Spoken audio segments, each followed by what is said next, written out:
اگر تم یہ سوچ کر پریشان ہو رہے ہو کہ آخر اللہ میری زندگی میں عروج کب لائے گا اور میرے اندرونی تمام تر زخموں کو سکون و راحت میں کب بدلے گا، تو جان رکھو کہ جب اللہ اپنے کسی بندے کو کامیابی کی بلندیوں تک پہنچانا چاہتا ہے تو اس کی زندگی کی حالات میں کچھ چیزیں اچانک رونما ہونے لگتی ہیں جس پر اکثر انسان غور نہیں کرتا۔ جانتے ہو، نعمتوں میں سب سے بڑی نعمت اپنے گناہ کا احساس ہونا، اور یہ احساس اللہ کی طرف سے تمہارے لیے اشارہ ہے کہ اللہ کا رحم و کرم تمہارا منتظر ہے۔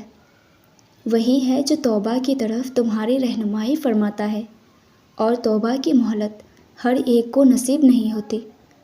جب تمہیں کسی گناہ پر احساس شرمندگی ہو اور رب کے ناراض ہو جانے کا خوف تمہیں بے چین کرنے لگے، اور اس حالت میں تمہاری زبان توبہ کرنے لگے، تو جان لو کہ گناہ پر دکھی دل کی توبہ ہرگز رد نہیں ہوتی۔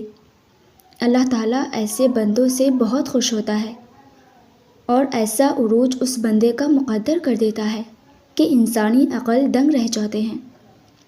اللہ فرماتا ہے کہ وہ شخص جس نے کوئی زیادتی کی ہو اور برائی کو بھلائی سے بدل دیا ہو تو میں معاف کرنے والا مہربان ہوں۔